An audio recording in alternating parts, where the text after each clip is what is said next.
I love books that have a good musical theme through it. And I also love books that are heavily steeped in the occult. Give me the weird and the paranormal and the mysterious. I love it.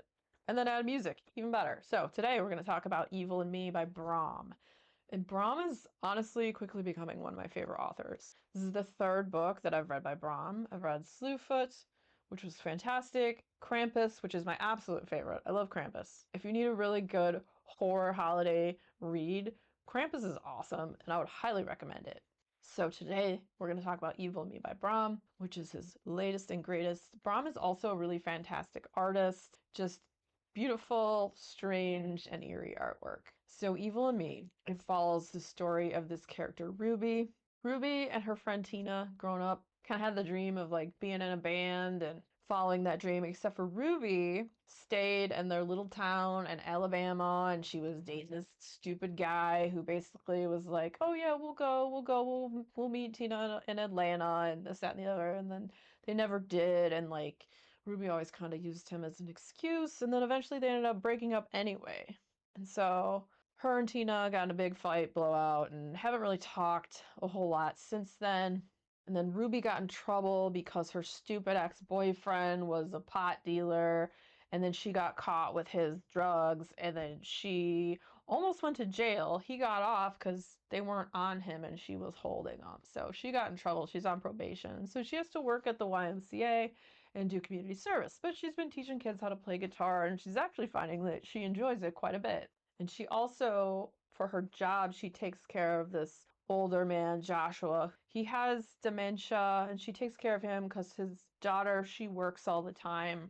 And so she goes over there and she like makes sure that he's okay and that he eats and this, that, and the other. He has all these old like religious artifacts that he had taken care of over the years. His brother had been a member of this secret order of I may be saying this wrong, the Belashem, and they were kind of almost like a mystical order that made sure that artifacts didn't fall into the wrong hands that could cause super chaos and whatnot.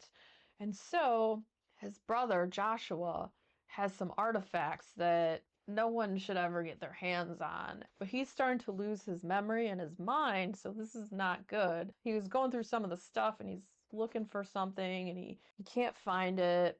He had this like this hourglass, and then he tells, I think, Ruby and his daughter that the sands are from hell and that he needs to get his stuff straight because the demons are coming and he has to be ready to fight the demons. And the daughter just thinks he's losing his mind and doesn't believe him about any of the stuff when he says some of the stuff because, like, he knows about things that are beyond the veil, one might say, of creatures and beings that may exist. So there's this ring, and this ring is like a spider and it has an eye on it.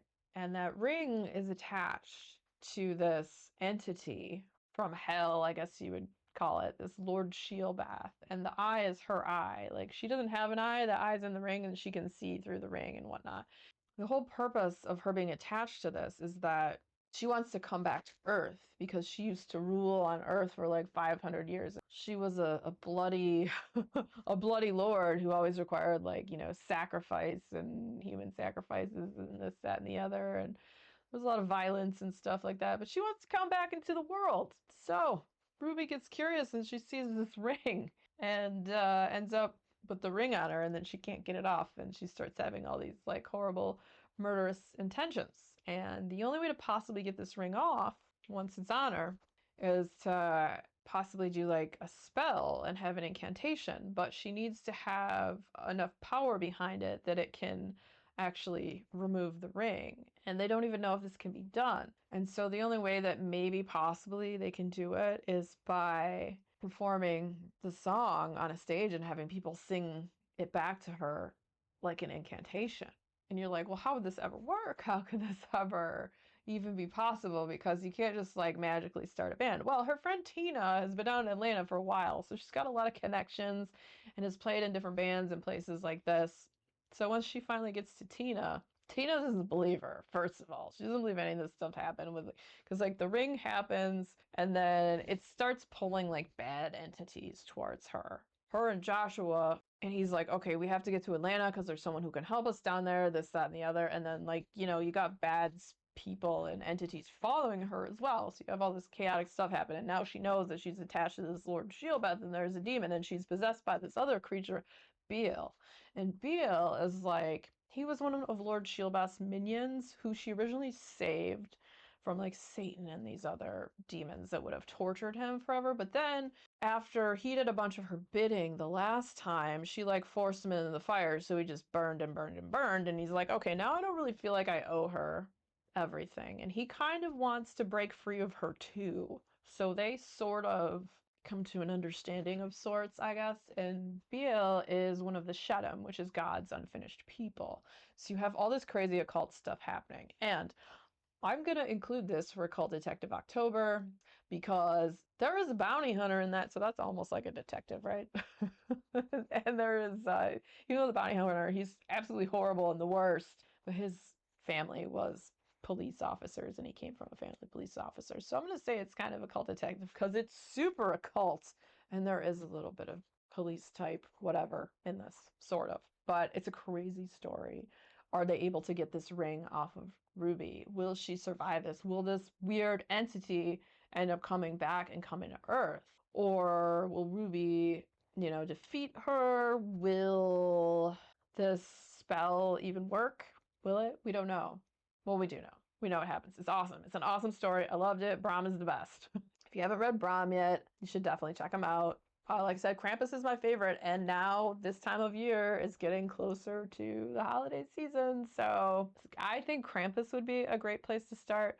A lot of people love Slewfoot. Slewfoot is also awesome, and this one was pretty fantastic too. He has a bunch of other books too that I haven't had the pleasure of reading yet that I want to at some point get to, and I will. So yeah, I really liked the characters. I really hated some of the characters. Oh man, did I really hate some of the characters. They were perfectly hateable. It was great. I liked where the story went. I think that's my biggest thing about Brom, because it's like these weird occult stories, but then you also have all the shades of gray. It's never just black and white. There's so many shades of gray. At first, you know, this BL creature that's haunting or possessing Ruby, you're like, oh, evil sack of crap. But then you're like, no, he was bound to this lord and he didn't really have a choice. He had to serve her and he wants to break free. He wants to just soar with the birds and watch animals and just exist and not have to do like this bloodthirsty lord's bidding. So you see like the emotion and you get that in it too. And I think that's what I really like. And that's what I liked about Krampus too, because in that, Santa Claus is the villain. He's a dick. And I mean, Krampus is kind of the villain too, but he was also a victim as well. And I don't know. It's just, I don't know. I like it. I like the shades of gray that you see in these books. It's fantastic. Anyways, I would highly recommend this. Evil Me, awesome. And if you are curious about Brom, the next video coming up will be about Slewfoot. So if you want to hear about that and you haven't had a chance to check out my review on that, that'll be the next video coming up if you want to click into that. Also, if you enjoyed hanging out today, hit that subscribe button, come back, see me again, and we'll talk about more bookish things and weird stuff.